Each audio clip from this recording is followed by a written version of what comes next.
But the key of the session that we've got today is, as we see on there, people matter. Thank you. So these webinars that we're doing, they're part of a series of 3 that we were doing for the Ask for Help. Now, Ask for Help was the coronavirus response by Lancashire County Council, done under the Boost banner. But basically, it was for any business within Lancashire that was having issues or needed support or anything else during the time of the corona crisis and going forward. So we've been instrumental in supporting that, I think. We've worked with many of the other Boost partners, but just to add a spot of context. So after the webinar, we're hoping you'll know how to engage people in a better way, to feel stronger and to think differently, perhaps have a little bit more courage of your convictions. We're going to take a few conversation pieces that you may not normally see, for example, with the psychotherapy angles on there. You should hopefully have the opportunity to network amongst yourselves with like-minded business owners and possibly be able to make decisions in a little bit of a different way, or at least have something fresh in your toolkits. For any business, for any person at the moment, because we're confined within our own 4 walls, or at best we've got a garden or a bit of a walk around the block, just make sure that you keep yourself mentally and physically sharp. So just make sure you take care of your thoughts, your mindset, opportunity to read and relax, sleep, exercise, eat well, talk and listen. That's not pretty words, that's said from a point of sincerity, because healthy bodies, healthy minds are going to help people's mindsets get them through not only this challenging period, but beyond too. Thank you. John, are we okay with the next slide? So that's just a standard point there. As we know, to know thyself is the beginning of wisdom. That's by Socrates, or Socrates, as he's calling him in Bolton. So this session, there's going to be 3 modules that we're going to be covering, and we'd expect there to be learning outcomes from yourself for each of those. So if you can take notes, that's fantastic. If you've got questions, either pop them in the chat box, because sometimes you just want to capture that thought as you go, or alternatively, just make a note of them, and then after each guest speaker has spoken, we can then look at those questions and we can add those in there then. If anybody wants to let us know what their wares are from a networking point of view, if you do that sort of at a latter end, that's brilliant. So the 3 modules which we're going to look at, firstly, is HR, your responsibilities there and why compliance matters. Skills. One of the things that we're often driven by as a business performance consultancy is looking at the skills, and we're informed by a principle called Kaizen. The creativity of people is infinite. That doesn't mean that necessarily people have only got the skills that you may think that they have got. So we'll be exploring how skills can be optimized, and you can know about the skills that you've got and how they can be swapped as well for other purposes too. And then finally, culture, although we're going to actually look into a slightly different dimension there with Graham. And Graham's going to be talking through onto his psychotherapeutic. Yeah, it's such a struggle to say that with a Bolton accent, to tell you. But we're going to look at it from Graham's angle anyway. So why your people matter. This is why I think it's very important. So we, as Cube Thinking, we might be a business performance consultancy, but actually we may, as much as we've got 3 dimensions, the first one is focusing on the process. The second one is focusing on the machines, and that can be digital as much as it could be a turning lathe. The third one is about the people. And people, they really, really matter. They are the biggest assets on your balance sheet. They are the soul of your business. An organisation is a collection of individuals and minds and bodies, not just tools, not just machines and processes as well. So those people need to be considered. Intuition could often need to be borne in mind as much as prescriptive performance management frameworks. That's where we're going to take a slightly different slant than others. Your people do matter, like I said, they're your biggest asset. In 12 months' time, as an employer, as a business, as a leader, you will be judged in 12 months' time with how you've treated your staff and how you've engaged with your customers and your suppliers, for that matter, during this challenging time. So if you've furloughed and forgot your staff, if you've furloughed and mothballed your staff, you might well be judged. And you might well be judged as well by those who are coming into the workplace. The Gen Zs, those who are leaving college in the next couple of months, who are coming into the workplace, they will be looking, social media will be watching, and they may be looking to think who they would not want to work for. And that might be because of how you've engaged with your staff during that time. Are any of you familiar with Maslow's hierarchy of needs? If you are, put your hand up. Okay, so that's about self-optimization, being the best you can be. Are you, as an employer, as a factory owner, as a shop owner, or whatever sector that you're in, are you enabling your staff to be the best that they can be? creative people, people who can be the best they can be, will typically drive up your productivity, profitability, drive up your capability too. So that's not pretty words, you know, it matters.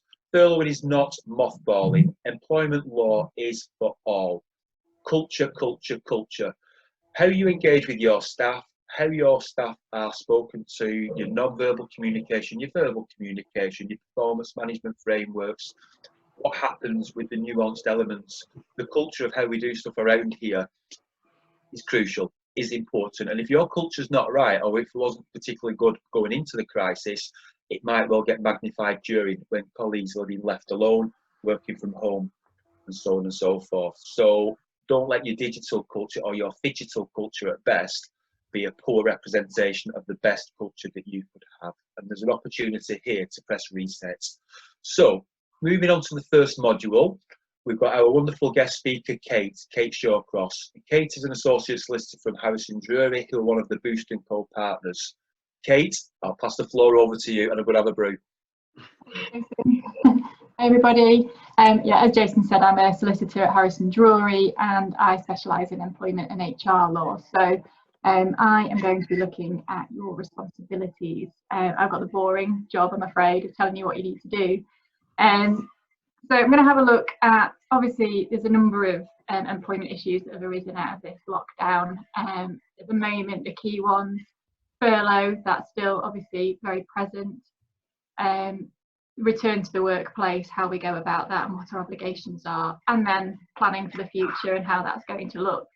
The phrase that's banded around, what is the new normal? So furlough, as I said, you know, are you making use of the coronavirus job retention scheme?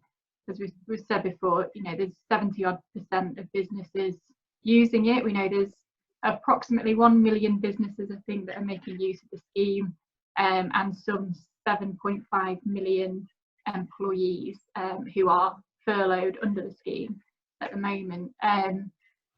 Most businesses every business I know has used furlough in some form or another, just to help them get by, and it is phenomenal assistance that we're getting from the government.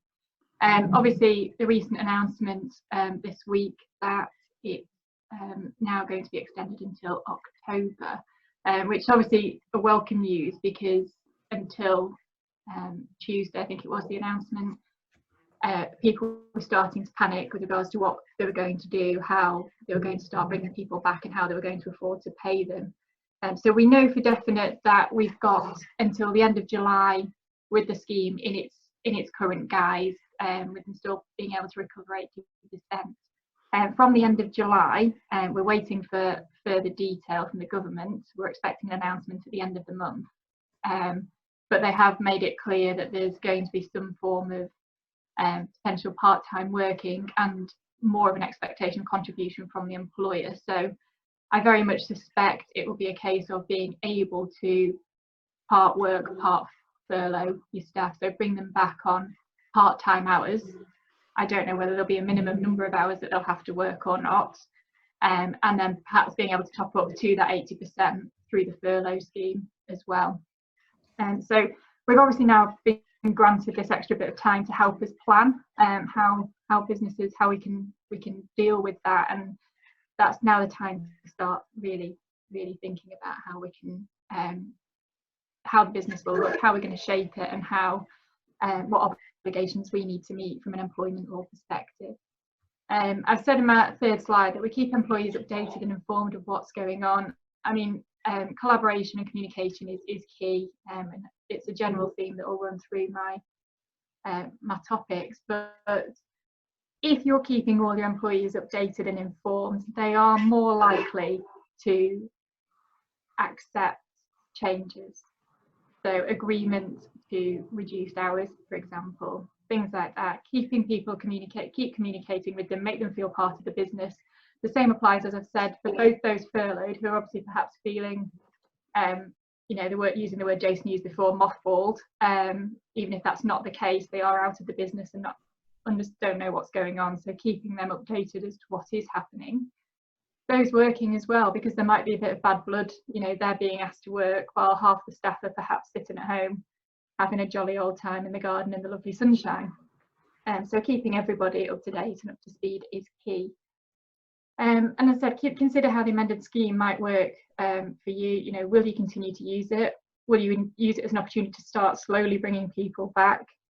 You know, is there an opportunity to rotate them? Obviously, that opportunity is there at the moment anyway. As long as the employees are there furloughed for a minimum period of 3 weeks, you can bring them back into work and re-furlough them again at a later date. So for those businesses where perhaps 50% of the workforce still isn't required to be working, and there's no particular skill set that is more important than the other in that business, then it obviously makes sense as a fairness point of view to rotate furlough.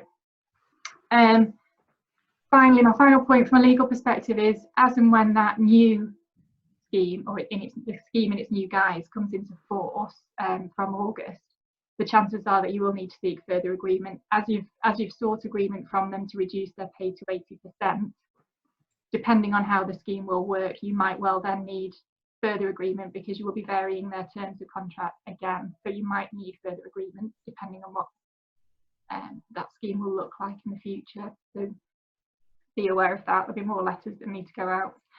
Next slide, please, John.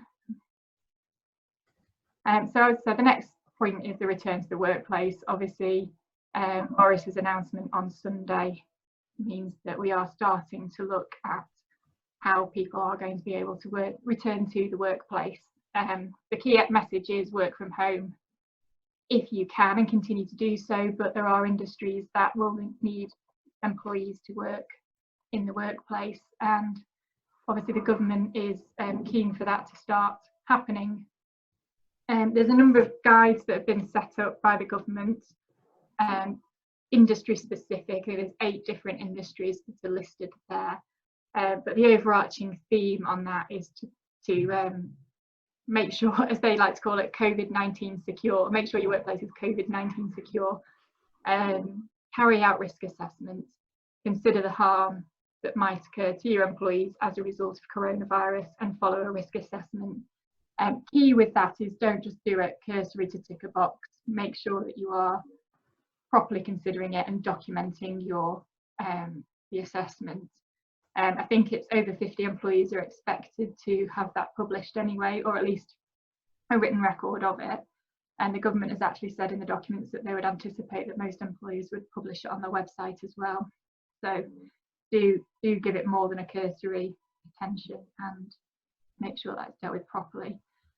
I've said, are there more risky jobs which can be avoided for the time being? So for example, if there's any jobs where people need to be in close contact, is there another way of doing it? I mean, you might already have thought about that anyway, given the current situation, but if you've not been doing those roles at all, if you've shut the business down and now you're coming back in, you know, those employees, if they primarily do that, might need to remain on furlough for a bit longer, or can you adapt so that you don't need to have close contact? Think about things like that. The guidance also talks about keeping, for example, everywhere wiped down more frequently than you would have done previously. Obviously, social distancing measures, keeping people 2 meters apart. So you need to have a look at obviously the shape of your workplace and how that is going to look, and how that will impact on your employees. Obviously, it may well be that, as I said, you might be able to start recalling some people back from furlough, but maybe not everybody. You'll therefore need to think about that and think of a fairness approach. Who are you choosing to bring back? Is there a discriminatory angle there? Be aware of that. Likewise though, sorry, can we just go back one, John? Sorry, just the final point there is, can you insist that your employees return to the workplace? Again, what's the risk to them? Off the back of making sure that you're using a fair approach, you also need to make sure that you've got to consider their individual circumstances. So have they still got childcare issues, which is going to make it difficult or impossible for them to go into the workplace? Are they shielding, in which case obviously you can't force them to come back? That said, on the other side, provided that you are providing a safe workplace and you have followed the guidance, then realistically you can, from an employer point of view, insist that they do return to work. the normal employer-employee relationship does apply, and so if it's a reasonable instruction to come back and they don't, then disciplinary action is the way to go with that. Okay, next slide please, John. So once we've got obviously the initial stages of returning to work, you need to have your future plans in place. So one of the key ones might be looking at flexible working. It's something that a lot of us have now found ourselves doing. Flexible working means a number of things. Obviously home working is one of those, which has perhaps become a huge difference to many, but also something that people are starting to think, oh, hang on a minute, our business actually works quite well this way. We've never thought about that before. Certainly in some professional services like the legal industry, it's not something that's big. We're normally in an office, and yet actually we use a computer and that's it. So why not work from home? Staggered start and finish times, again, that might help with not only minimal numbers, but your health and safety, keeping people away from each other, having reduced numbers in the workplace. How will you go about monitoring performance if people perhaps are working from home? Well, actually, something to consider, does that actually matter what hours they're working? Is that key to your business, or is actually the main thing that they get the job done? As I said, input versus output, it's really your consideration. Some businesses obviously will need people to be available at set times of the day. Others, however, don't need that, and actually is that something that you can adapt to? Be aware of formal flexible working requests. So you might have already had some of these in place that you could potentially revisit if you've denied them before.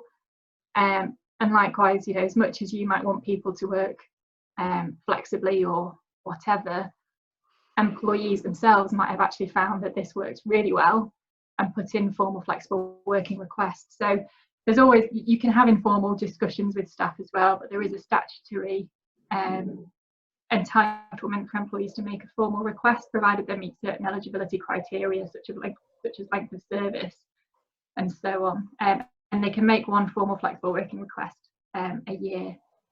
So if that is the case, there is a process to be followed. So you do need to make sure that if it is a written request in accordance with the statutory guidelines, then you need to make sure that you're following the process properly and properly considering their request. If you are going flexible working, obviously you need to make sure that your policies and procedures reflect your new working environment. Things that you've got in place now might not anymore accurately reflect how your workplace is going to look in the future. So make sure that they do that. Obviously the policies and procedures are there, so there's some black and white guidance both to protect you and the employee. And if you're there following the procedures, you can rely on them if the employees fail to follow them. Likewise, an employee is less likely to get into trouble if there is a policy and procedure there that they can look up and check that they are doing things as they're supposed to. And finally, obviously, if you are changing the way people work, you need to obtain their agreement and vary the contracts, and make sure that you seek their consent and have that in writing. Next slide, please. Another option is a reduction in pay. This sort of fits in with flexible working, but from a cost saving perspective, it might be that once furlough does finish, you might be asking people to take a reduction in pay after the end of that. So while they're working, they're still on lower pay, just to help with cash flow. So that, again, something to consider is this going to be a temporary measure for another few months just to see you through the difficult patch?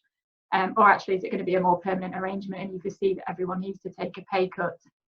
The other thing to think about as well is if you are reducing the pay, are you offering a reduction in hours as well, or are you still asking them to work full-time or 100% of their hours but on a reduced pay?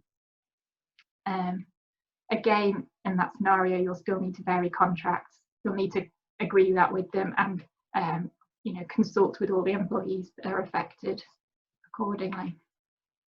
Next slide, please. Restructuring, obviously that's quite a broad term, but as we've already discussed, how is your business going to look? What's the shape of it going to be when you come back out of this? As opposed, we're looking at restructuring responsibly, and if we can avoid the need to make redundancies, then we should do so. Obviously, part of the redundancy process is to try and find other jobs for employees before making them redundant anyway.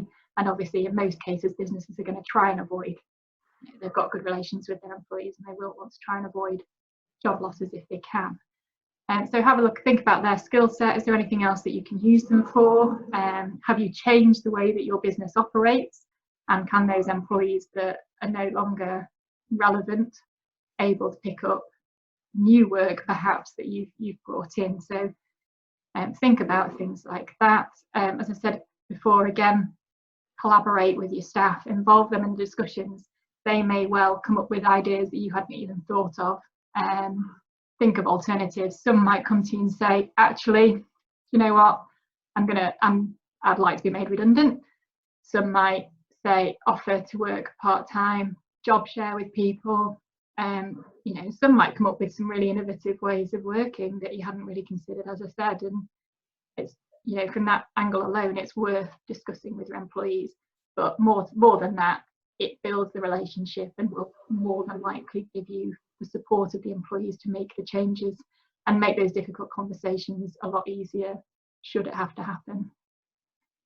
Obviously, as I said, with skill set, offer training for new and different roles. Is that something that you can do if they don't necessarily have the skill set at the moment? Are you able to train them up to do different roles if there's a gap there for other employees to jump into? Next slide, please, John.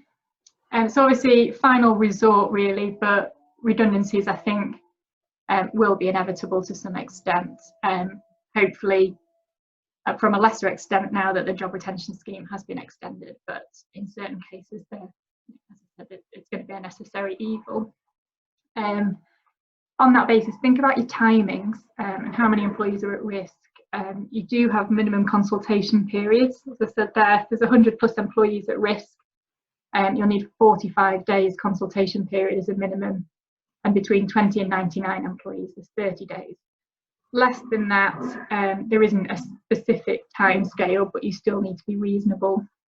So again, it will depend on the specific circumstances. But yeah, a reasonable amount of time to enable them to consult with you and have meetings with them or discussions. I said consider when furlough ends versus when you want to make redundancies. That boils down to notice periods really. They can they can be employed and have their notice period throughout furlough, so you might want to consider that. But there's also then the query as to how much they would be paid during their furlough leave and notice. I won't go into all the specifics, but depending on how much they're paid, we've not got any clear guidance on that. But the usual rules will be dependent on what states in your contract. If they're entitled to statutory redundancy, if they're entitled to statutory notice, then the chances are you'll have to pay them 100% and therefore top up the furlough pay if they're working their notice period during the furlough. If you have an enhanced notice period and it ends up as more than a week more than the statutory minimum notice, you might be able to get away with the 80%, but that is something that you do need to consider again when making those decisions. And just to be aware, if you've got sort of more senior employees who might have restrictive covenants in their contracts, obviously if you've underpaid them, you are technically in breach of contract and therefore would not be able to rely on those restrictions. So that's just something to be aware of. Redundancy is a very sort of technical area. There is a proper process to follow, specifically when you get to beyond 20 employees, but throughout everything you do need to follow a process, you do need to consult, and you are opening yourself up to unfair dismissal claims at the very least, if not also potential discrimination claims as well if you don't follow that process properly. So for that basis, I would suggest that you definitely take legal advice on those. Just to round everything up, as I've said, the key throughout this is communicate with your staff and collaborate with them. Keep them updated with everything, get their ideas, consider what alternatives are available to a redundancy situation to support your staff, follow a proper process and make sure you're not opening yourself up to a claim, and seek legal advice to try and minimise the risk of that. And that is me done. Hopefully I've kept within the time limit. Kate, that was absolutely fantastic. No problem. Can we open up for questions, please, for Kate? And just to clarify the position on furloughed workers being training, Kate? Yeah. Sorry, just to clarify, can they be in training? Yeah, absolutely. Provided it becomes a little more difficult with apprentices, whose obviously main role is to train, but they'd need to be paid national minimum wage for that. But generally speaking, yes, training is permitted whilst on furlough. So, Kate, thank you so much, because it's always a tough gig, particularly on the HR side, because you're dealing with challenging issues too. And what you touched on in there are some of the very brave conversations that need to be had.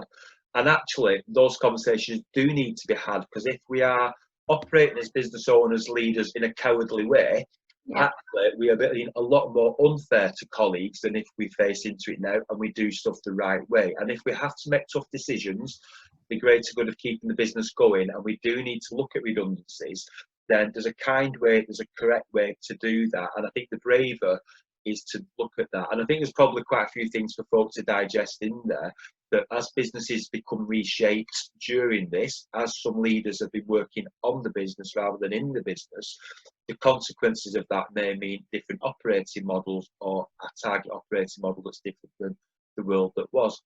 So we need to make sure that we're looking after people with dignity, correctly and appropriately, even in challenging decisions which are to be made. Absolutely. You know, employers, like you said, are going to be viewed as to how they respond to these. And someone who buries their head in the sand, doesn't talk to their employees, and suddenly says, actually, we need to make 50% of you redundant, it's not going to help with the employees that stayed there, knowing how everyone else has been treated. And the ones that have left will probably, you know, obviously be upset, disappointed, will probably do their best to find some way of bringing a claim against their employer. If they've not followed a process, they'll dig around and try and find something, and obviously just never have anything good to say about their employer, versus someone who has spoken with them, explained the difficulties, explained how the business is functioning and how they foresee it looking in the future, and asking for their input. You know, it's going to be a far more understanding member of staff who's made redundant in the finally, and will hopefully simply say, obviously it's a really difficult situation, I'm really gutted that I'm being made redundant, but I understand that you had no other option, and leave it at that. So there's a lot of companies already gone back to work, Mm-hmm. and some of them have, as you said, have got staggered start times, so they might have gone single shift, but then halved their employees and done a 6 to 2, 2 to 10, for example. So there'll be damage limitation in case one shift gets coronavirus. But how are you fixed for implementing that? Are you in a position where these are just, you know, the actual position that we're in at the moment with COVID-19, we can force this in, or are we in a position that if you've not got the buy-in from your employees, you're stuck? No, because you've got, as an employee, you've got an ultimate obligation, duty to protect the safety and well-being of your employees.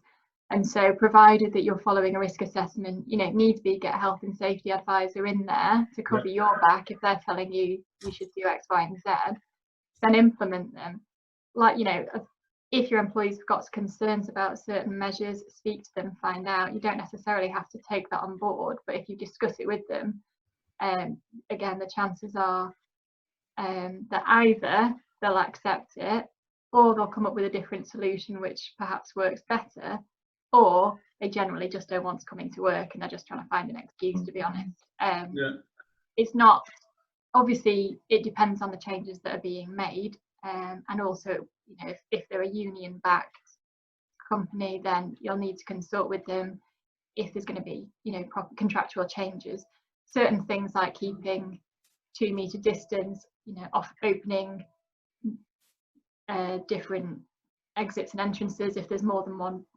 You know, if you currently have one entrance but actually you've got multiple doorways, can you make those into multiple entrances and exits so you're not funneling employees at certain times? Those kind of changes. aren't really going to need any consultation, but things that properly affect them in terms, like you said, hours of work, if there is a pay reduction, if there is going to be people working fewer hours and as a result of that having less pay, or some of them being furloughed, then in those cases, then yeah, you should consult with your employees or their representatives to reach an agreement on that. Brilliant, thanks very much. Okay.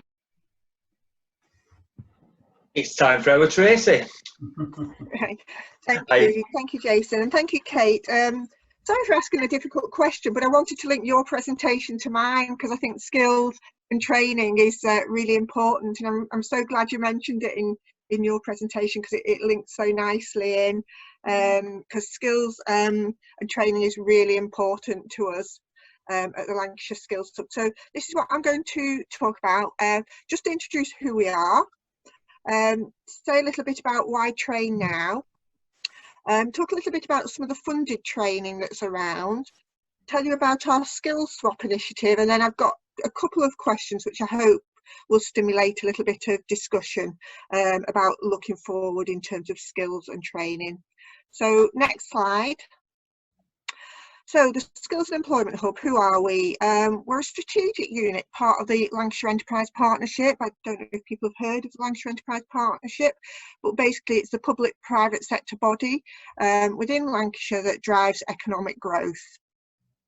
And we work with businesses and education to improve the talent pipeline, enhance the skills of the labour market and improve productivity.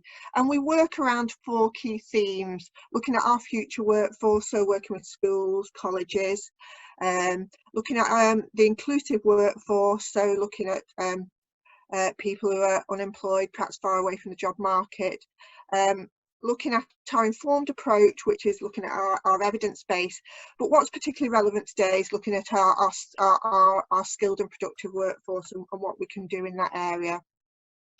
So next slide, please, John.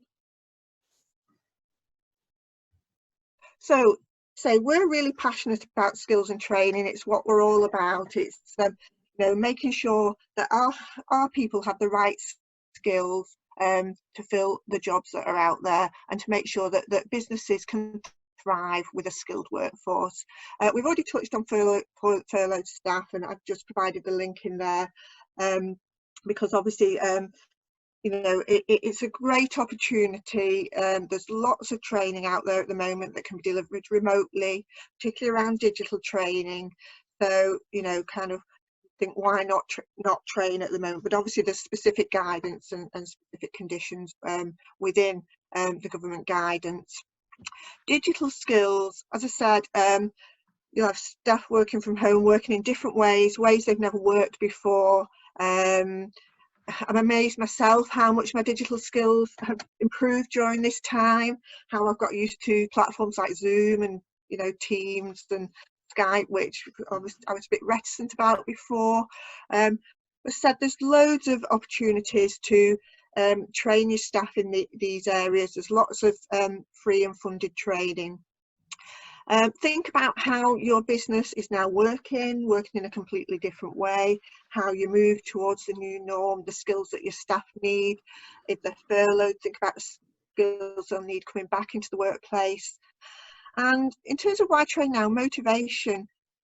I know that, you know, I don't train enough, and I come from the skills and employment team, but when I do, I feel so good and so motivated after I've done some training and I've learned something new. And I love being able to challenge myself and learn new skills. So I think it's a great opportunity to motivate your staff in a very difficult and challenging time. I know it's very difficult when time is of the essence, and sometimes, you know, some of us are busier now than we've ever been. It might be hard to offer some staff that training, but have a think about how that can be done. So keep pace with change. Changes in your industry. Obviously each industry is having to adapt to the new norm, new ways of working, and when people return to work, changes in the way those industries operate. So it's important that you keep pace with change, and that you give your your staff and your teams the opportunities to keep pace with change. Think about the future in terms of value-added skills. Once we get into the recovery and we look at the future, think about the skills that your team might need in the future that'll enhance their opportunities, that'll enhance your business. And I think training staff now, you're showing them that you value them. As I say, I always feel great when I've been through some training. I feel really good about myself and I feel really valued as an employee. And as I said before, there's loads of free training on offer right now. So take advantage of that training that's available. So funded business skills support, there's lots of great training offered through different entities. But what I just wanted to focus on today, because part of our role as the Lancashire Enterprise Partnership is to drive the European Social Fund programmes in terms of the funded training programmes. And we have a number of funded training programmes in Lancashire, commissioned through DWP and the Education and Skills Funding Agency, that deliver funded training around the areas on this slide. And there are different providers who are delivering these different programmes, but just some examples are, for example, in terms of workforce skills planning, UCLAN deliver a project called Upskilling Lancashire, which supports businesses to put skills plans together. Reskilling and upskilling, there's a programme called Skill Support for the Workforce. There's a number of Skill Support for the Workforce programmes across the country, but Lancashire's got a programme which supports upskilling and reskilling staff in the workplace, and they also deliver skill support for redundancy, so offers support to employees of employers who are making staff redundant, if those staff are at risk of redundancy or within 3 months of being made redundant. They offer specific packages of support to those employees. So it's something to think about if you do have to go down that route of redundancy. Obviously, what support can you offer staff? Thank you, John. In terms of digital skills, Lancashire LEP was the first LEP in the country to develop a digital skills partnership working with the Department for Culture, Media and Sport, and as part of that partnership a lot of opportunities have come to Lancashire in terms of digital skills training. In response specifically to the COVID-19 outbreak, the partnership has drawn together some information on digital tools and freely available digital training. That's being updated all the time. And we hope that we continue to do that to support businesses, charities, educators and individuals. So have a look on our website on that page. There's, as I say, loads of information and it's always been updated. Just wanted to mention our skills and employment hub skills swap initiative. At the beginning of the COVID-19 crisis, we got our heads together as a team and thought about what can we do specifically to support businesses through this period. You know, it's really important to us that we take an active role. So we put together our skills swap initiative, and it's very, very straightforward. It's about supporting businesses who are looking for skills or people or able to offer skills or people. And it's specifically focused on this period in terms of what people need at the moment or what people can offer specifically in response to the crisis. All it takes is there's a short registration form which will come through to our team. We'll probably then have a conversation with the business to see if there's any support that we're aware of that's available, and then if agreed, we'll post the detail of that need or offer on our skills swap notice board. Take a look. There's quite a few things on there at the moment, and it's changing all the time, but it might be something that you want to have a look at. So I've put a few links there. The top one is our email address. So if you've got any inquiries, want to know anything more about anything I've talked about today, please send us an email using that email address. One of the team is on duty every day picking up all those inquiries, so we'll get back to you really speedily on that. There's also our web page, which has got lots of information on. It's got a support directory, so if you've seen the support directory on Boots relating to business support, we've got a support directory relating to skills on there. We've also got loads of other information on there, and then the last link is to the skills swap initiative that I just talked about before. And John, if you can go back up to my next slide. There we go. So just some questions that might promote discussion, or we're always keen to influence what's offered out there in terms of training skills. So, if you can consider how training and skills can support business recovery, and is there any specific types of training that you consider you and your workforce will require in the next 12 months? We'd be really keen to hear about that, because as I say, one of our roles is to influence what's out there in terms of skills and training, to see if particularly through our funded programs that we can influence the shape of those. So thanks for listening. Sorry if I've waffled a bit, but I'm so passionate about skills and training that I just go off on a bit of a ramble at times. So Tracy, that's brilliant. I mean, just listening to what's available, as you say, it's also fully funded as well. I mean, that's just brilliant to know that it is available, and it's through the Lancashire Enterprise Partnership.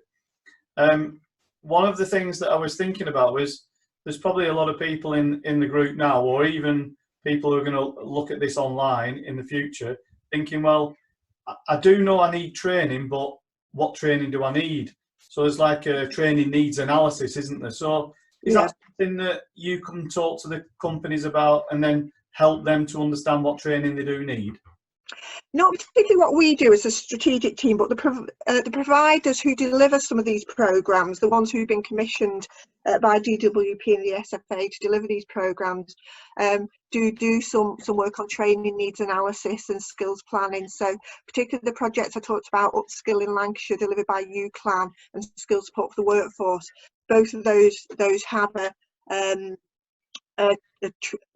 Skills Support for the Workforce has a training needs analysis. So the starting point of that programme is to discuss the training needs of the business.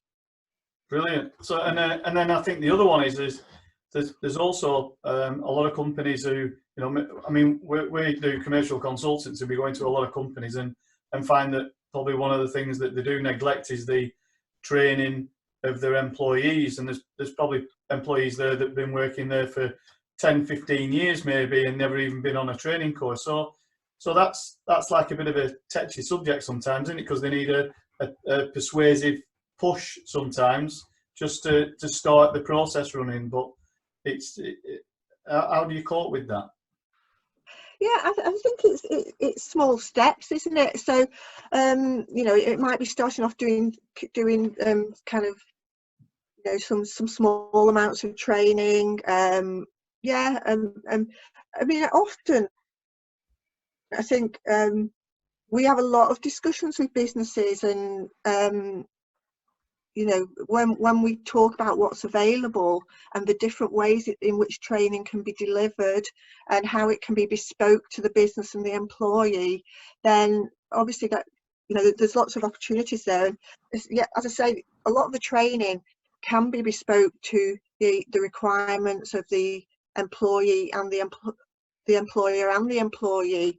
So the models of training are so flexible, I think, that they can be at the pace that is needed for that particular business and their workforce.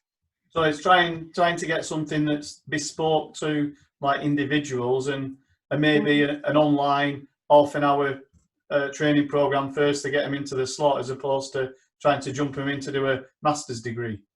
Yeah. It's steps, isn't it? It's steps. Yeah. And there's also, not all training is accredited or regulated. There's opportunities to do, taster sessions and things like that through various sources. So that might be a way of starting rather than jumping straight into a qualification. Yeah, brilliant. Jay? So Tracy, what we've noticed is with a lot of the businesses that we've been working with, and over the last month or two, we've probably worked with about 120 odd. Now, there's been a few common denominators there, notwithstanding the mindsets, but one of the important ones, as well as digital and innovation, was the ability to diversify. And what we saw as an indicator there, we did a bit of we did some analysis, some data analysis on that 120 odd that we dealt with, and about 56, 57% of those didn't feel that their staff could be retrained. Now, I'm of the mindset, rightly or wrongly, that probably says more about the employer than the employee. Now, to those ends, I would expect that most people have the ability, capability, if they've got the appetite, to be retrained or to upskill. And what we've seen is, funnily enough, the businesses which are higher performing typically have the mindset of the capability of their staff, that their skills can be upskilled, but equally that they also look to their staff for skills that they may have that the employer didn't realise was needed. They could know very well or find out that the cleaner was a commando. And actually, during this particular crisis, we've got somebody who was ex-military who's working as a cleaner, but actually, when it comes to a crisis team, they've not only got some skills, they've got the best skills. And I think it goes back to when John was saying before about training needs analysis, and that pulling into skills matrices and similar tools of having clarity. And I think the ones that we've seen have got absolute clarity of the staff that are there and the alignment of that to the bigger vision, or even the 90-day vision because of what we're in, seems there. But what do you think on that? Most definitely. I think, as you say, if an employer knows their staff and knows their skill set, then it's a really good starting point. But it's really interesting what you say, because you know, I've heard of providers who've delivered, say, business improvement techniques involving their staff, and you know, you get so much contribution from staff and so many good ideas that you know. So yeah, I totally agree. Brilliant. Any other questions? Has anybody got any other questions which are out there? Chris is there. Chris wrote an amazing book called The Essence of Excellence, Creating a Culture of Continuous Improvement. And within that, there will have been reference to forms of skills matrices, looking at operators and operative skills. So Chris, from the things that you've heard, sorry to pounce on you, but I've got your book at the side of me and you're at the centre of my screen, but are there any thoughts that you've seen? And you've got the benefit of having a global insight too, because you work all sides of the world. So I think the key thing to remember is training is a means to an end. So one thing with senior people is to say, well, what is it you're trying to achieve, and what skills do your people then need to achieve it? So that's a way to get senior people to think about it. You know, the training is to help them to deliver something. It's an output, it should be output based, and then you know whether the training's of value or not. So you know, there's just got to be a return on the investment for any training. And you're right. I think I've never met anyone who could not be reskilled and upskilled, and it's one of the most motivating things that organisations can do. Quite a lot of the research shows that there's like 4 or 5 key things to increase employee motivation and feel valued, and one of those is consistently the company's willingness to develop that person's skills. So I think it is critical, and when you do that, you actually get people bring their mind to the business as well as the body, and you get much better outcomes. I think that's really good points there, Chris, because we've talked in this is the 3rd webinar that we've run, and one of them is already about having a vision and a strategy for your business to move forward. And to be honest, if you don't have that vision and strategy, then you have no idea what skill sets you're going to need within your business anyway. So maybe anyone who's not watched that webinar, maybe you want to go back onto the Boost website and have a look through that, and it'll help you to visualize. You know, once I know exactly where I want my business to go, then I can start looking at the needs and requirements within my skill sets within the business, and maybe that skill the skill gaps that are missing, and then pick the phone up and talk to Tracy. And John, that's on the Cube YouTube channel, isn't it? It is, yeah. And yeah. And we'll send links to everyone for that as well. Brilliant, thank you. Yeah, thanks, Chris. I couldn't have put it better myself. So bring your mind to the business. Love that. Thank you. Thank you very much. So we're going to move on now to the third module, and it's our Graham, as Cilla Black used to say back in the day, for those who are old enough to remember then. So we've got a fantastic final third there. So is everybody still with us? Just give us a wave. I know graveyard shift, it's tough. Mike Wilson, give us a wave. That's the one. I'll take your record collection off you. Brilliant, thank you. So over to Graham. Thank you, Graham. Yeah, thank you. Right, if we move on a slide, John. As Jay mentioned, I do work with Cube as well. I've got a few hats. I'm a consultant legal director, data compliance specialist, but I'm also a integrative psychotherapist on the side. So I try to bring both those together when I work, which is partly why I'm interested in what Cube do, also I think from a different perspective and ethically as well. So I've been asked to try and tie that together in relation to what is culture. And it's such a broad subject. I've only got 20 minutes, so I've deliberately tried to focus on culture and what communication means in relation to culture, and how, so in the psychotherapeutic techniques I see and use every day in business. So trying to tie that together really. And then obviously given where we are at the moment, how kind of COVID-19 has changed things in relation to employees and what they may be experiencing, and how that may be relevant. So just going to work through a few of those points the next 20 minutes. So thanks, John. And just because it's the graveyard shift, I thought I'd put a few interesting facts in there just to kind of get some attention and check if you're still there in the wonderful world of work. So we obviously on average spend around 90,000 hours of life work. I can't figure out if that feels a little or a lot to me yet, but it kind of felt a bit low when I saw that, but apparently that's the number.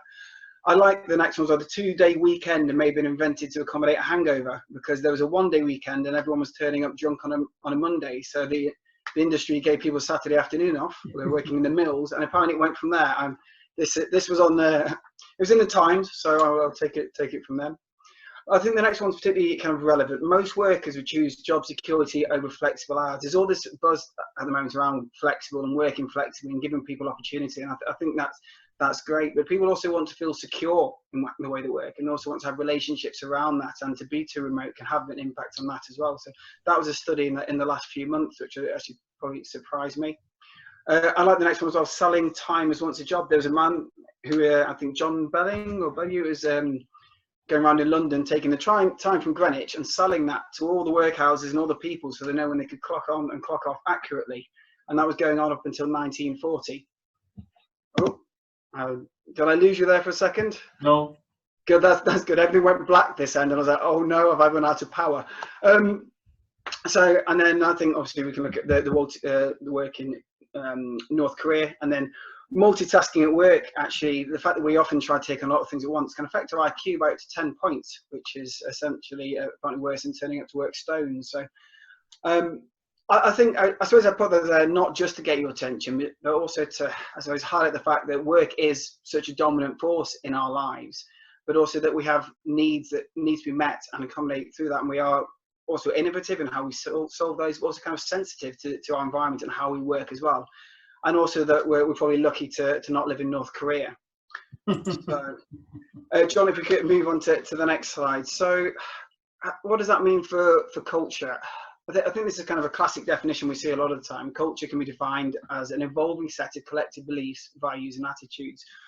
What that really means from a psychological point of view, and I think from a social point of view as well, is that it only really exists in the minds of the people or in the behaviours of the people that are there. It's not outside of those, and therefore it's completely dependent on the understanding that you have with the people you work with or around you, and how you communicate with them and how you engage with them. If there's nothing between you, if there's nothing in that kind of space that exists between people, then there is no culture at all. It comes out of the people that are there.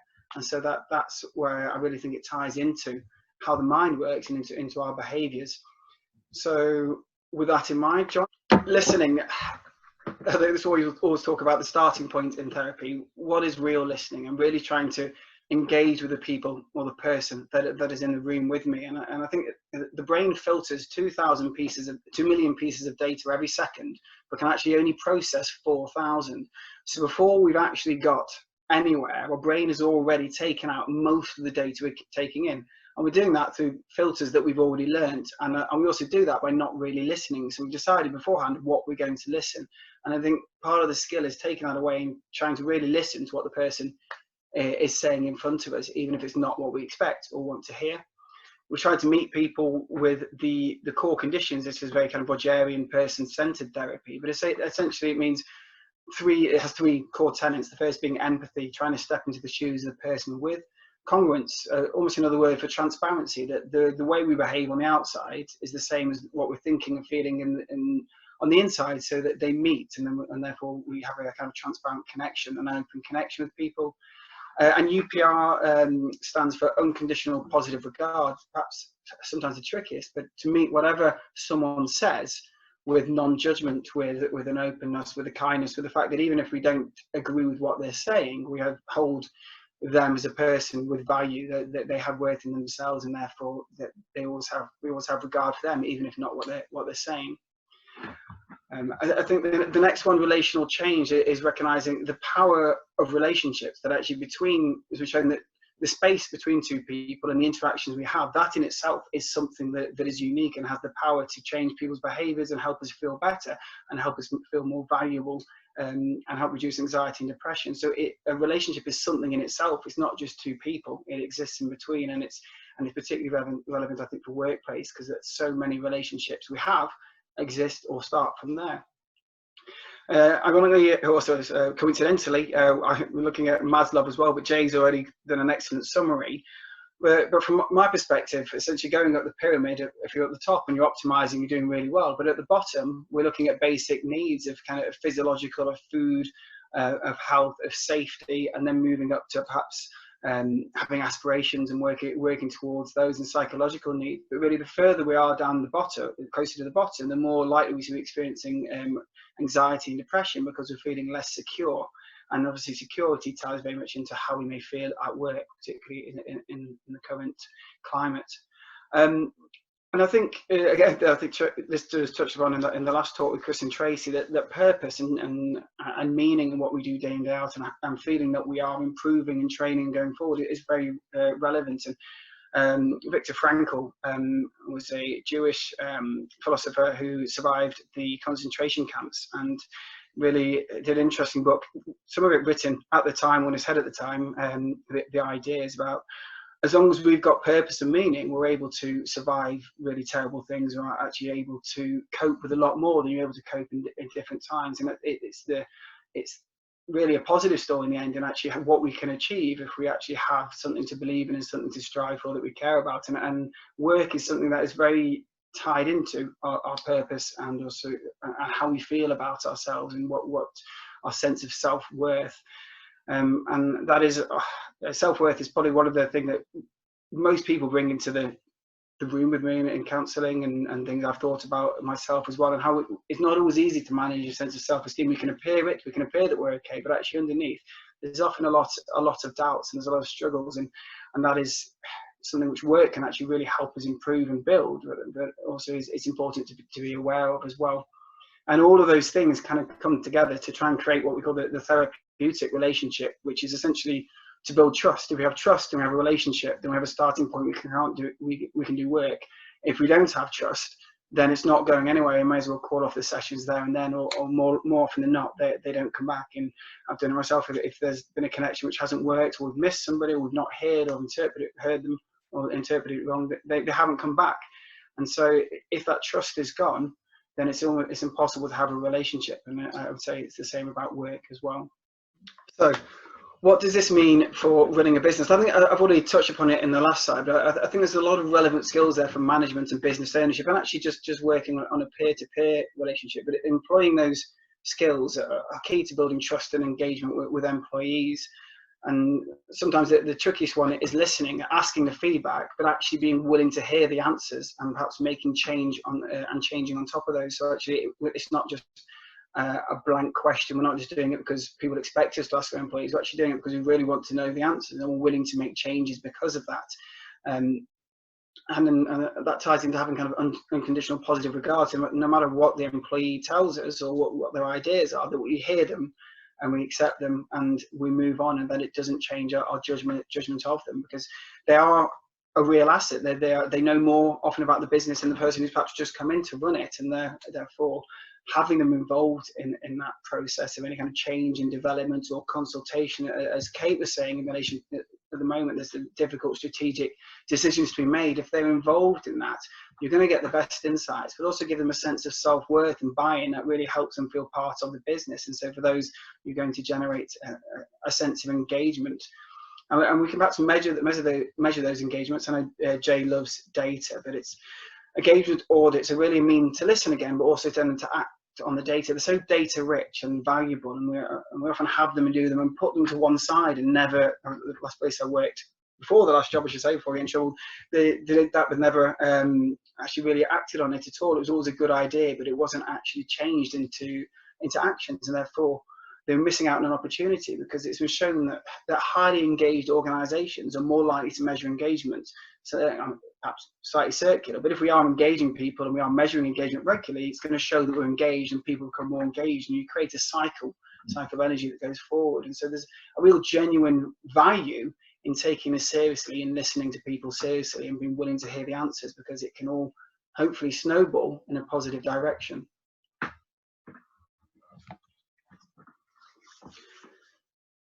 So, if I excuse me, I think it's also worth touching on the hierarchy and business structure sometimes have the ability to perhaps stifle creativity, or people don't speak up. And I see that a lot in law firms at times, that there is a very pyramid structure, and there's not always the challenge going up to the top, and the partners of people run it are not always, there's a lot of kind of kowtowing or saying agreeing with the opinion, not necessarily challenging. I'm not saying that everywhere. I've seen some places it works well, but the difficulty there is you actually lose the opportunity to learn from the people within the organisation, that there's going to be diverse ways of thinking in there. I know we're big fans of Matthew's side and Rebel Ideas, but there's so many studies now showing the benefits of allowing people's different opinions into the management structure and being able to rely on that, and thinking as a business, how actually can I listen to somebody? Oh, Jay's gone. Well, that's a good sign. There we go. Good advert. So it's a brilliant book, by the way. So I'm not getting any royalties or commission for that. But the ability to bring those ideas into the business and think, well, actually, how can I engage with an employee? How can I listen to them? How can I demonstrate that actually, if they give me an answer and it's not one I like, it's not going to change how I how I view them or their prospects. Prospects being very consistent in how I communicate and having those communication skills, or even giving an opportunity for kind of black box thinking and ideas, that you have a meeting when people bring their ideas. There's no names to them, just have a list of ideas submitted beforehand. There's a black box thinking again to do well, and you bring them in, and people have the ability to measure the ideas, and they don't know who suggested them, whether it's the CEO or the person who's just joined, and we measure and discuss them on the value of what's in front. And so trying to think of ways that help people engage without that kind of judgment, which is sometimes inbuilt, and to really recognize and help us recognize perhaps the value or the individual skill set or personal worth and value that each person can bring, because they are, again, as we said, that perhaps the greatest resource we have. And then the ability to demonstrate to an employee that their involvement is critical is, I think, a real skill and a real challenge, and often perhaps something that gets overlooked when we're busy, or when we're perhaps looking at measuring time and units, as opposed to what output and overarching strategies. So there's different ways of measuring how people are successful, and some people achieve better in different measuring ways as well. And because it's been shown in a recent study that employees who don't feel recognised are twice as likely to quit their job in a year. But then those that do feel recognised, or companies that have strong recognition cultures, whether that is through traditional means or perhaps doing treats and rewards or whatever, actually their retention rates are 31% higher. So just financially, that's a massive hit. I think to hire one solicitor, the entire process and training up and the loss in income, it was about £150,000, £160,000 last time I went through the process, is what the recruitment consultant told me. So you think how much you lose on retention. These skills will really help you keep them on board. And so it's not just because I think it's worthwhile doing it, financially it's proven to save money. And then relationship building, I think we touched upon before, the power of the relationship. And it's Arthur Wood is, I think, a bit of a guru on kind of purpose and purpose at work. And his quote, we find that purpose is derived from your relationship, your sense of impact, and your sense of personal growth. And if you think about it, those are three things that are possible in any job. And I really believe in that, we spend so much time in work, so much time there day in, day out, that actually there's an opportunity and perhaps a responsibility to help people have those relationships, but have those by having them, by working with our co-workers and being with them, and can actually help us all feel better, but actually help the business and things be more productive, because you have those sense of purpose and growth and buy-in. And I wonder how this is perhaps going to tie in as we look to perhaps move more remotely and flexible. But there's also people going, well, actually, I want that relationship, I want the office, I want that connection. And proving to be more creative if we meet face to face, and the ideas in the collision space and creating office spaces, opportunities for people to collide, network, team build, have been proven to bring out creativity and ideas that aren't expected. So there's going to be, I think, a careful balancing act going forward. And it's thinking, actually, how can we do that in both our building or office space, but also remotely or getting together regularly, so that personal face-to-face connection, which is vital, I think, for real therapy, is the same for real work as well. That how are we going to find a way to do that? And I think there's going to be some interesting times on that one. So John, next one. So purpose, clarity. I think it's being clear on roles and intention and how their work fits in with the company strategy. But as Chris and Tracy is going, supporting people in their training, their personal direction, their personal values. How do we give them a sense of purpose? And I think it's fascinating. This can have such a massive impact on productivity. A recent study, I think, an Olsey study, it's got an engagement multiplier of 4. So someone who feels that what they do matters are 4 times more likely to engage and be productive than someone who doesn't. And so that, again, has a massive impact financially, but also it has a positive impact on the business itself. So thinking about how can I be clear on that, and how can I help someone feel that what they do is important to where the business is going. And I think it ties into that kind of clear communication strategies, which is sometimes difficult with this remote working at the moment, but the transparency and the congruence for the moment. So making sure actions don't clash with the stated values. We walk the walk, but also that the people we work with, our employees, are involved in those discussions. As Kate was saying, even if it's difficult decisions at the moment, even if it relates to redundancy or restructuring, if people are involved and engaged in that, and we are transparent and we are congruent, then you're more likely to have a positive experience, you're more likely to get less friction, you'll find a positive result.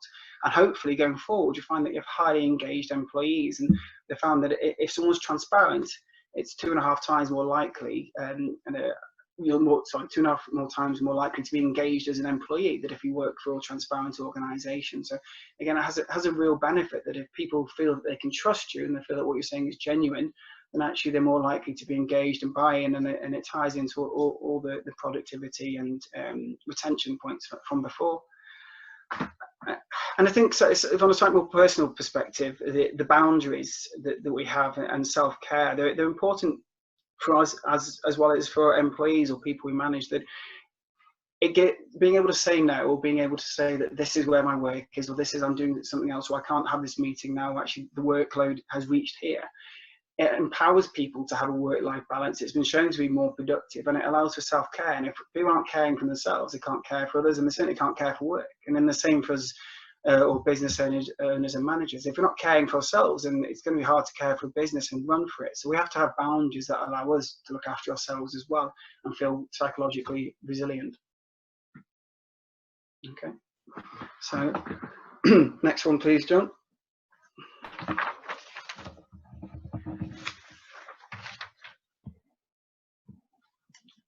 John, oh, there we go. It was just delayed on me there. So, tied into impact on COVID-19, I think there's a lot of what I said before is very relevant for now. But just tying a few things into particularly what's going on, it's important to remember that same principles, heightened situation, and also that everyone's facing the same challenges at the same time, be it clients, be it employees, and also people running the business. We are experiencing difficulties and challenges at the same time. So hopefully there's a certain opportunity for empathy, but also understanding and buy-in and communication that can help everyone be on the same page. Because I think within 2 days of the lockdown happening, there's a study of increased anxiety and depression, and it was up.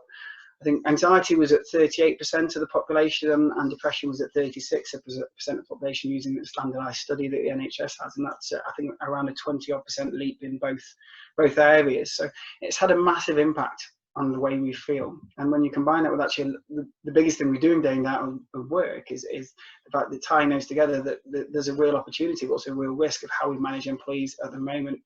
And I think the distance and working remotely can be a challenge because it causes projection.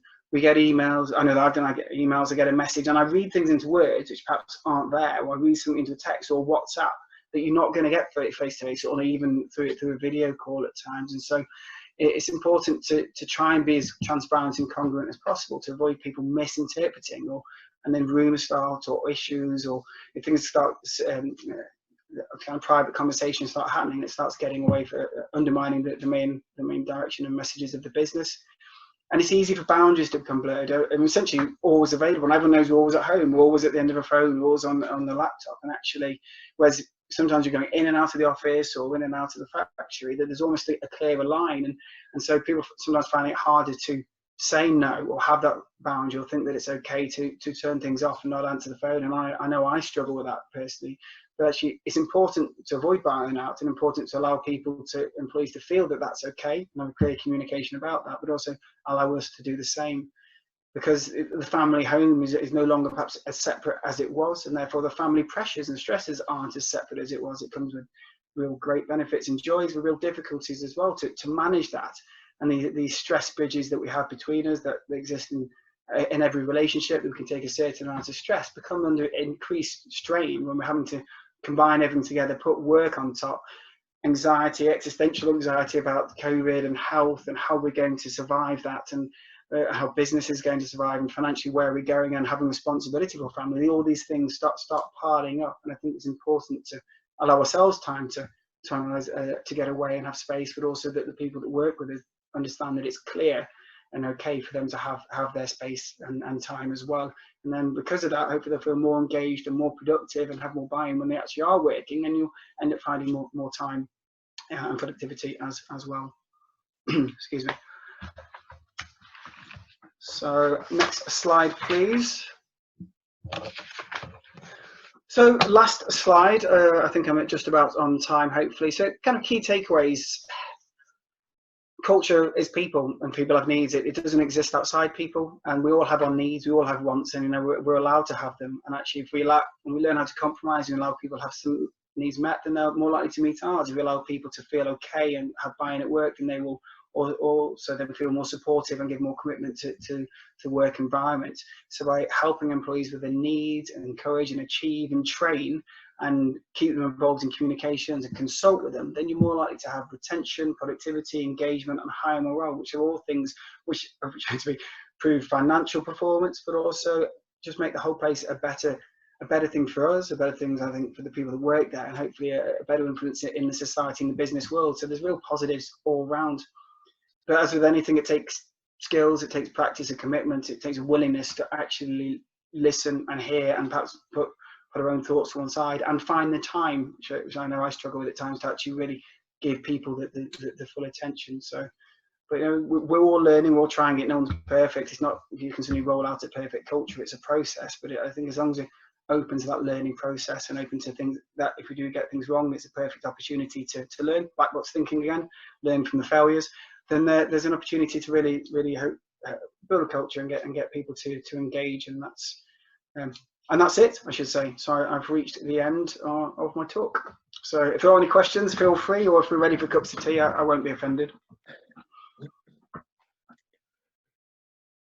Graham, absolutely fantastic how you brought that round from culture through to purpose, through to well-being. I think what's been totally apparent in the last few months, and the period leading up to that, to be fair, was people who have a particular mindset are more likely to engage in a different way. And clearly from what you've shown from the word I can't pronounce, psychotherapeutically, that these things have an impact. And you mentioned about purpose, and there's quite a bit of a focus there on purpose, and that resonated with some conversations earlier in the week. John and I are big fans of this fella. Here we go in the bookshop again, Simon Sinek. And Mr. Sinek, as a principle, start with the why. So what's your reason for your why? What's the why? What's the purpose? What's the higher piece which you've got there? And I think if going back to the transparency, and this links even through to the earlier presentations as well that we've got, in so much as when we've got clarity with regards to the why of the business, when we've got clarity with regards to the why that the business is doing what it's doing, and you've got inclusivity of that, people will buy into the why. And we're seeing that your Gen Z, your millennials, but even more your Gen Z, they're looking for the why of what is the why of the business that they would like to work for. Or if not, they will find their own why and set up their own, which is probably why it's no surprise that a lot of Gen Z people find their own purpose, and they may have a portfolio, they may be in the gig economy, they may choose to do that because they want to have a bit of stuff to do theme X and a bit to do theme Y. So, and also there's something which you said, which was two things actually, but 4 times productivity if you feel you matter. Wow, 4 times. What was interesting as well is you have 2.5 times, I don't know how I do that one, 2.5 times more likely to be engaged if you think your employer is being transparent. Now, in whatever you're working in, and if your business needs to pivot into a more digital way, needs to pivot into producing as part of a supply chain something different, or even pivot to alter your supply chain to deliver a new product or service, or combinations of any of those. If there's a transparency in the reason for that, and that matches the end why, in other words, Nokia used to make wellies. Samsung started off as a fish shop, but they had a continual why. And I think if that is there, you're more likely to take people on the journey where they will engage in sharing the skills. That's just the thoughts from a lad from Bolton. Thoroughly. Also deep thoughts for a few there, Jay, but I completely agree. It's interesting. I've written millennials down here, and I was talking to him from the other day that people, they're looking for diversity, ethical, innovation, or innovative businesses to work for. They're concerned about where businesses are going, but also they're more willing to get paid less and live in a smaller house because what they do is matter, and more likely to spend money on experiences. So we're in a generation that we want to work and we engage differently and have different values. And sometimes I think that's really cool, of course, snowflakes and things. But actually, in some ways, the value set it's more personal. It's more about what something means to them. And I think actually there's something to learn from that as well. That if we're doing this day in, day out, we're working, then actually to give people the opportunity to have a sense of purpose and to be engaged can really add to their lives, as well as the productivity and the enjoyment of the work that we all have together. Absolutely. And Graham, we've got a few people here who join we have once a week, we have a wellbeing, Lancashire wellbeing squad, which is getting stronger and stronger. And we've got Cheryl, Jackie, and a couple of others there. Lee, I'm sure, yeah. It's back on there. So give us a wave from give us a wellbeing wave, because I hope from the wellbeing perspective, I hope you're hearing something where the spirit of the conversations which we have, where we're looking at things in a very different way, in a non-traditional way. I hope you're feeling that's sort of keeping that spirit. And have you any thoughts from the wellbeing perspective, from the wellbeing squad perspective, that other things that we probably need to mention, or questions that you've got to the panel?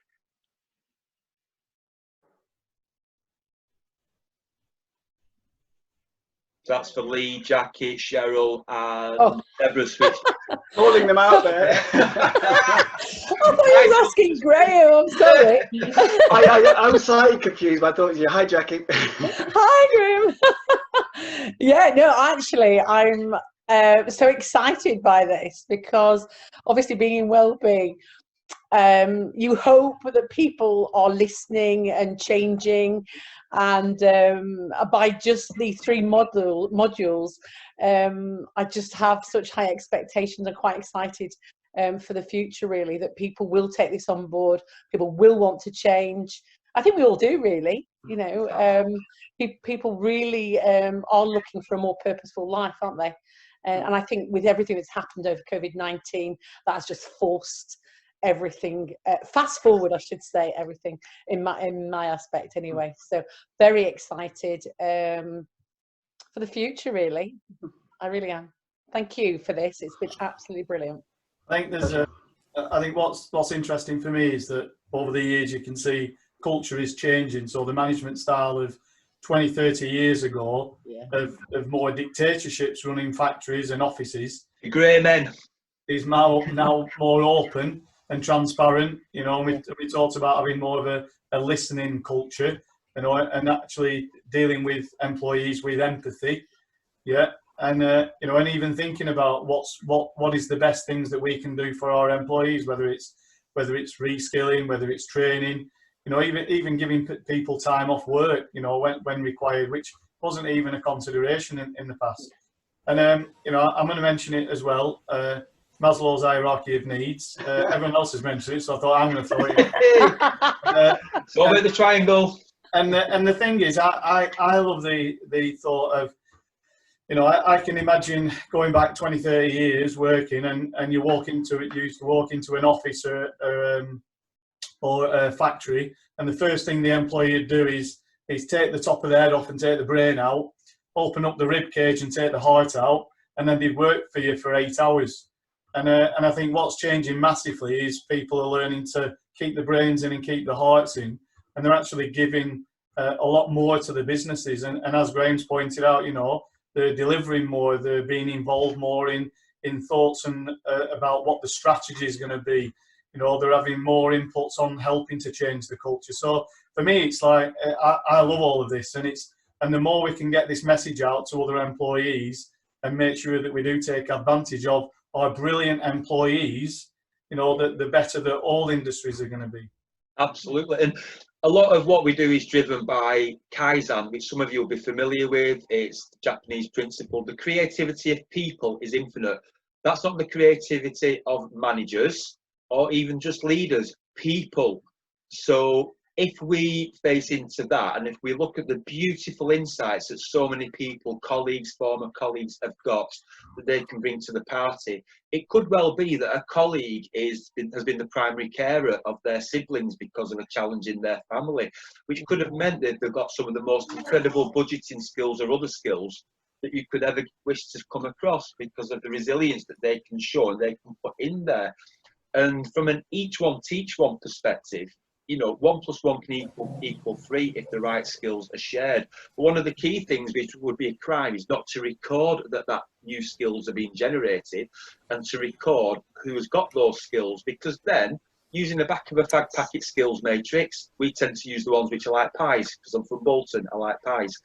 But with the ones with that, where you can see across your workforce or across a shift, and you can see the amazing skills that people have got. When somebody brings something new to the party, you add it into the mix. And it costs nothing to transfer skills. It costs nothing to transfer knowledge if it's done the right way. And you can capture it in various different ways as well. But how exciting is that? Because if you look at the unique blueprints or footprints that your business has got, your organization has got, when you look at that unique DNA composition in there, wow, that creates an incredible USP, unique selling points to put to the market. But also it enables people's minds to start to join up, a bit like a brain Wi-Fi. And usually, and that's the case, one good idea opens up another thought from another, which pings stuff back. Mike, you're involved, and you invited us to the NWEG, Northwest Employee Engagement Group. So I'm interested in your thoughts, Mike, and we're not going to talk about music and records, but I'm interested in your thoughts on what you've heard today and regarding how that falls into that wider prism, that wider offering. Yeah, well, it's the whole employee engagement structure, really, isn't it? It's how you can make it a better place to work for your employees, and it could be so many aspects. From everything you've talked today, funnily enough, I was just typing up a little email to say a note saying thank you, superb session, really, really good. And it's about how can you help on an individual basis each person to be more productive and to enjoy work better. It's all about, and it's not, you sort of look at it from a company, from a team, from an individual perspective, but it's about the individual, isn't it? What is it that makes them tick? And as you say, it's understanding. A big thing for me is understanding what they do outside work and the interests and hobbies, and can you bring that skills and experience into the workplace, or is it you just leave it at the door? So we work, when we do the NWEG and the Anthem engagement stuff, through the surveys, we do a lot of stuff around each individual person and what it means to them to work for the company, and do they get the best out of them. So everything that was covered today, skills, the psychological aspects of it, brilliant, really, really good. Thank you. And Samantha, you've requested details for the wellbeing group, so we'll sort that out for you. Absolutely fine. I was just obviously taking it all in through you know, all three different presentations, and I just think a big takeaway from this is, you know, taking a positive from a negative, is that, you know, to a certain extent COVID gives you as a business an opportunity to maybe connect with your employees and almost use this as an opportunity to get that data that you want, you know, from getting to know them, but also from you know, understanding how they're feeling as well. I was in a meeting at the beginning of this week, Roast and Toast, with Dave Scholes and Andy Henderson, and one of the ladies in that meeting came back and said that she has a team meeting every morning, and the first thing they do is everyone just types it in a word that describes how they're feeling. And any word doesn't, you know, it could be hippopotamus, which is some Lee Chambers was in that meeting, so he'll understand this. But it's literally just to give everyone an indication of where you're at, and you don't have to act on it, but each morning you kind of get a feel for how people are feeling, and, you know, the emotions. And it's, you know, we all know it's been a roller coaster because we don't know what's around the corner. You can't fully plan for anything, though, you know, you're looking at things, but there's lots of ways that you can kind of use this time where you're not face to face, where people might be able to open up a little bit more, that you can start collecting that data, making people feel that, one, they're valued, that you're still thinking of them, that you know, they're involved in how things are going, so that when that time comes that you're coming back into the office, you can use the information that you've got to help plan that introduction back into the workplace, and help kind of shield, you know, kind of mold it in a way. And I think, you know, taking a positive from a negative, that might be one big opportunity for employers to kind of start the culture now. Brilliant. And is anybody else finding challenges that you may have picked up something from in the session today? Natalie, it's the first time you've joined us, and we used to be in a lot of meetings back in a previous life, didn't we, Natalie? So obviously Jason and I previously worked together a number of years ago, and I recently set up a company, so all this COVID stuff's happened just as I'm new to running a company. But the stuff I found today has been very useful, you know, thinking about obviously retaining staff and getting the best out of them, you know, by diversity and using innovation. So I found today really good. Brilliant. So good to see you again, and we'll have conversations offline as well. You're in Lancashire still, aren't you? I'm in Lancashire, yeah, but obviously I'll probably go further afield in due course. Magic stuff. Brilliant. So good to see you. And like John said, we're going to stay behind for coffee, so we'll officially close the session now. We're going to send a questionnaire and a summary email. Usually a few working days after this, we'll then drop onto the Cube website, sorry, onto the Cube YouTube channel, where we'll put the video on there. And I just want to summarise as well just a couple of points which we said on there, because this is kind of important for the three sessions that we've had. So firstly, enormous thanks for the presentations which we've had. We've had it from Kate, we had it from Tracy, and we had it from Graham. Absolutely incredible insights there. So seeing the HR journey into the skills journey, into the culture psychotherapeutical journey there as well. And it's all about emphasising that we believe your people do matter. Do treat them fairly, equally and respectfully. If you're going to furlough with a future focus, and never underestimate the skills, capacity or pivoting of staff. Staff are resilient, staff are amazing. How they often respond is more reflection on ourselves as leaders than anything else. And the minds and souls of staff matter, also including yourselves too, including yours. The final shot is Kaizen. The creativity of people is infinite. We kind of believe that. Probably like to get it tattooed at some stage, but it's, for us, it's a crucial mindset. So thank you all. If you've got further questions or anything else, please stay behind for a coffee with us. But just wanted to say thank you so much from myself and from John.